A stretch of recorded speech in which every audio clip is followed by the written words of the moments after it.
Happy si Mrs. Abarrientos kay Mr. Halimaw mga idol. Pinakita naman ni Daddy Brownlee ng malupitang gameplay ang kanyang anak na si Justin Brownlee Jr. Na bad trip naman si Coach L.A. Tenorio sa kanilang import anyare mga idol. PBA muna tayo mga idol dahil maglalaban ng sister team ng SMC Group Magnolia Star Hotshots versus Barangay Ginebra. Hot start mga idol para sa Gin Kings first field goal of the game nagmula yan sa alley pass ni Scotty Thompson to Justin Brownlee. Agad nasunog dyan ang timeout ni Coach L.A. Tenorio. 7-0 run mga idol sa opening ng frame ang ginawa dyan ng Barangay Ginebra. After timeout, instant adjustment agad ang Magnolia using their height advantage. Sumagot kaagad dyan ng 4-0 run to cut the lead down by 3 points. Habang ang 39 years old veteran guard na si Mark Baroka agad ding nakapag-ambag dyan ng puntos what if fake kay Stephen Holt mula sa perimeter shot. Habang halfway ng quarter, still struggle naman ang kanilang import sa field goal shooting 0-5 mula sa field. Pero dahan-dahan naghahabol ang Magnolia na iwang bukas sa outside si Xavier Lucero with a 3-pointer na late doon ang close out ni RJ Abarrientos.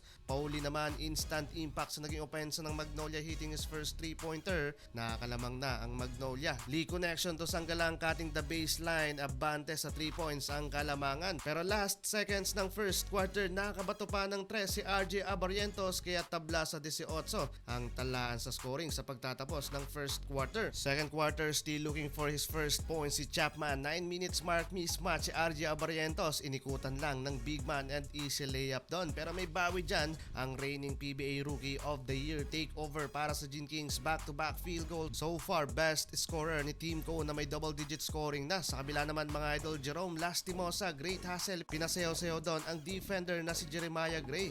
The fadeaway pull-up jumper pa. Last 3 minutes Lobo mga idol sa 8 points. Kalamangan dyan ng Barangay Ginebra. Nang magkasunod-sunod, pinakawalang tres netong sina Justin Brownlee at Norbert Torres plus impressive team effort pa ang kanilang ginawa bago matapos ang first half. 15 points lead para sa Gin Kings, 35-50 and the first half. Entering second half, slowly but surely ang ginagawang run dito ng Magnolia Star Hotshots. Baroka from open corner, 3-pointer from 15 points lead kanina down by 8 points lamang ng Barangay Ginebra. Anyari sa Gin Kings, nagkasunod-sunod mga idol ang nakomit nilang turnovers and error down. 6 minutes mark, hype na hype si Lucero sa kanyang one-handed slam mula yan sa assist ni Chapman. Take over sa third quarter ang dalawang veteran player ng Mags. Baroka again from the 3-pointer mula yan sa extra pass ni Pauli. Pero explosive performance pa rin dyan si JB and take over din mga idol para sa Gin King. So far 20 points na mga idol dito sa laban. Down the stretch, sinimulan mga idol ni Chapman ang opensa ng Magnolia. Iwan lang doon si Torres. Double digit scoring na din ng big man. Yun nga lang, struggle pa rin sa efficiency ang big man dito sa laban. 7 turnovers na ang kanyang binitawan mula sa 16 turnovers so far ng entire team ng Magnolia. Winning time for both teams. Dikit mga idol ang talaan sa scoring. Crucial time, nakasabit pa mga idol ng foul si Mark Baroka kay RJ Abarrientos. Kaya tabla sa 89 ang talaan sa scoring. 8 seconds remaining ng fourth quarter.